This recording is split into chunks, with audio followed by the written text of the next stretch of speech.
Good morning, beauties, and welcome back to my channel. It's your girl Yanni here, and it is 7:30 in the morning on November 7th, and today is actually my 15-year wedding anniversary to my husband. A really big milestone for us. I can't even imagine it's been 15 years. I am just as in love with my husband now as I was 15 years ago. 15 years ago. So, yes, we've had our ups and downs through the entire 15 years. I mean, nobody's relationship is perfect. And we've had our financial ups and downs. We've moved around a lot. We are still contemplating moving from the area that we're in, buying a house. You know, that's a really big step. We've been trying and working for that for the last 10 years. A little bit more than 10 years, but really gung-hoing it about the last 10 years. But yeah, quite a milestone. I feel like it was just yesterday. I can actually tell you exactly how our wedding day went 15 years ago. This time I was actually getting ready in our little room that we were renting in New York City because, you know, New York is extremely expensive, and we rented a room from a family that lived in this apartment. And the night before, he decided he was gonna stay at his mom's house just to make it like really traditional, and didn't want to see me, although we were riding together to the courthouse because we didn't have a wedding. We didn't get married, you know, through the church or religion or anything like that. We couldn't afford it. I was 20 excuse me, I was 22, he was 24, and we were planning on doing our wedding a year after we got married to celebrate our first anniversary and to throw a big wedding to include all of our friends and family to share in, you know, our marriage. But unfortunately, that didn't work out. 15 years later, still no wedding. We are trying to come up with something for our 20th anniversary, being that that's a really big milestone to be with each other. And the babies will be 6 and 7 or 7 and 8 or something to that extent. So it'll be better. They're older, and then we can really plan, you know, the wedding out. We're probably gonna do like a cruise, and then like whoever wants to come along can come along and stuff like that. That's kind of what I've had in mind, but we'll see what happens. But nonetheless, so he stayed at his mom's house, and I stayed in our little room apartment, one room, you know. And yeah, we went ahead and, you know, he got up, and I had my hair done the day before, but I had it wrapped in a net because it had some curls in them, and I didn't really want him to see the style, which doesn't really matter because they don't really care.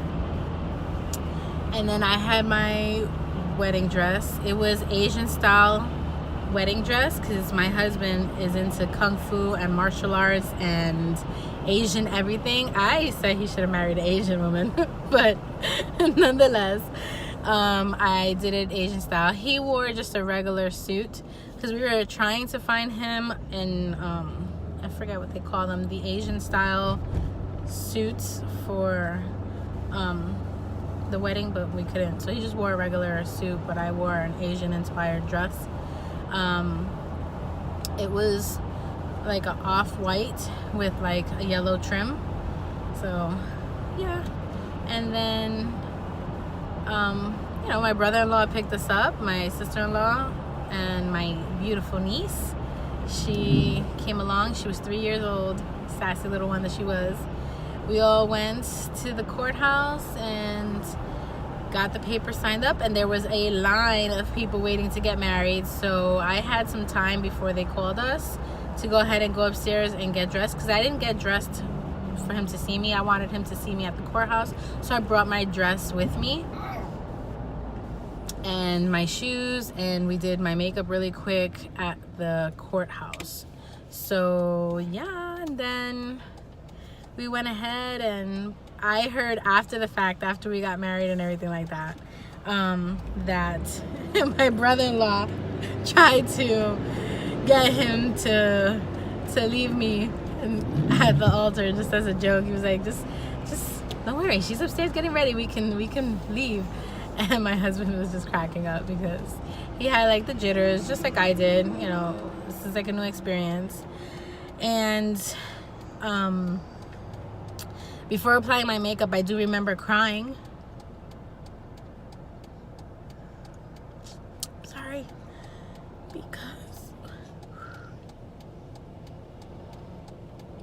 Because I was alone. My mom was in Florida, my sister was in Florida, and my dad had passed away many years ago. So I didn't have anybody to give me away, and I didn't have anybody from my family to bear witness to me getting married to this wonderful man. But nonetheless, we went through with it. And as we were doing our, bless you, my love, those are my babies. As we were exchanging rings, he had my ring specially made according to, you know, a sketch that he had did, because when I met my husband, he was apprenticing to be a tattoo artist and working part-time as a deli supervisor in a supermarket in Manhattan.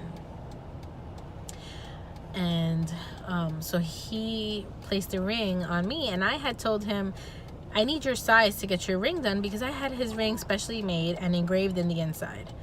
And he was like, oh, I'm an 8.5. I was like, okay, cool.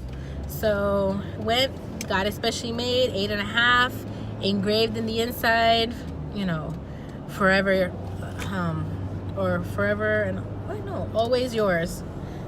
And our wedding date. And when I went to place the ring on his finger, it didn't fit. It only went up to like right here, and I was so upset. And he was like, just don't worry about it, just keep going. And I was like, I cannot believe you. So with his little ring on this little piece of his finger, we just kept going. And then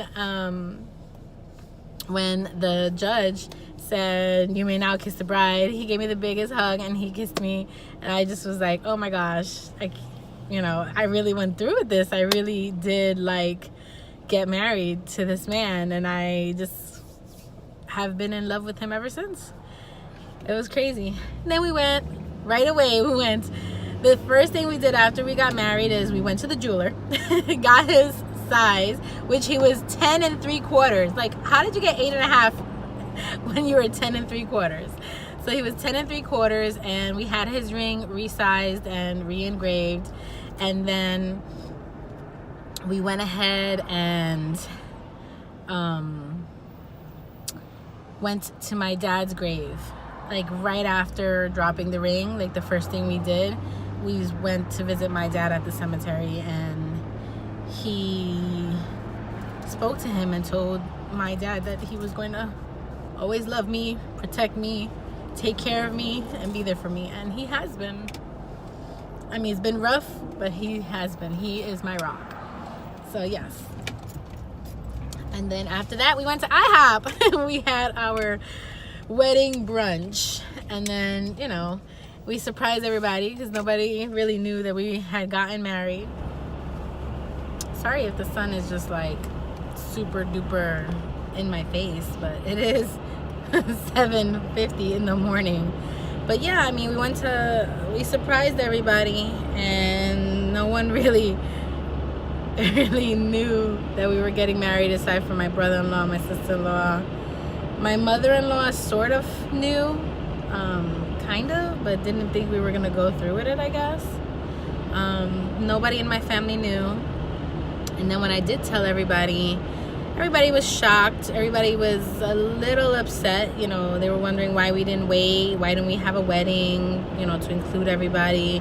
Or why didn't I introduce him to like everybody in the family? But I mean, it was hard, you know. And for me, I married him. Why, you know, yes, he married my family as well, you know, but I mean, he's the one that, you know, I see day in and day out. I'm the one that he sees day in and day out. So what should it matter to anyone in my family or his family, you know, who he marries or who I marry? As long as we're happy and we love each other and we're there for each other, that's all that matters. So yeah, it was kind of a mixed feeling for both of our families, but I mean, look at us now. My family absolutely adores him. My mom loves him. My sister looks to him as a father figure and as, you know, the man figure in her life. And my mom loves him to death. He's such a good guy, and my family loves him. He's very charismatic. He's very family oriented. He's a hard worker. He's a provider. He's a great dad. He's a great husband. I mean, there's not much more I can say. He is almost perfect, you know, but he's perfect for me. Aside from, you know, everybody has their quirks, like I say. But yeah, I mean, that same day we went ahead and my sister-in-law made us a wedding dinner, which was absolutely yummy. You know, the traditional Puerto Rican dinner. We had roasted pork shoulder with yellow rice and green pigeon peas. We had macaroni salad and potato salad, and then I think it was between my brother-in-law and my husband, they bought my wedding cake, which was a Carvel's crunch cake. It was so good. I love Carvel's ice cream cakes. So yeah, it was a full-on crunch cake, and it said, you know, happy wedding day. So it was nice. It was a nice day. It was very simple, very intimate. Definitely gonna do it up for my 20th if we do the cruise. You know, we're gonna try to plan it a year in advance for anyone who wants to come, so that, you know, we do like a little destination thing, take a vacation. My wedding is obviously November, so it is the cruise off season. It's right after hurricane season, which is great because, you know, I live in Florida. Hurricane season goes from June 1st to November 1st, so it's perfect. It's a little chilly, but I mean, we're gonna go to the Caribbean, so who cares? But yeah. Oh, maybe we'll do a European cruise. That's an idea. All I want to say is, you never know, you know, who you're gonna meet in life. And I got married to my husband 2.5 months after we started dating, and we had known each other less than 6 months. My sister knew him prior to me knowing him, but me and him officially knowing each other, it was less than 6 months. It was about 5 months, 4.5 months that we knew each other, and we started dating about 2 months after, and then we got married 2.5 months after our first date. And I just knew, you know, I just knew. And I picked a perfect guy. He is all I could have ever wanted and more. So, yeah. I'm gonna end this Yanni's Car Chats, you know, and say yes, happy 15th anniversary to my husband. I love you more now than I ever did. I think we have definitely grown with each other. Our relationship is so much stronger than it's ever been. We have 6 handsome sons between the both of us, and I see a little bit of you in each of them every single day. And I can't wait for the next 15 years. So, mwah, my love. To all of you guys in, you know, out there, dreams do come true. Happily ever after does happen, but it's not picture perfect like the Disney movies. Happily ever after takes work and, you know, communication, trust, and the ability to be yourself with someone else. And yeah, So thank you so much for watching. Please subscribe, like, comment, anything down below. If you guys are celebrating an anniversary or you've just met someone in your life that you think is the one, definitely comment down below, let me know. And yeah, thank you so much again for the support, and I will see you beauties all in my next video.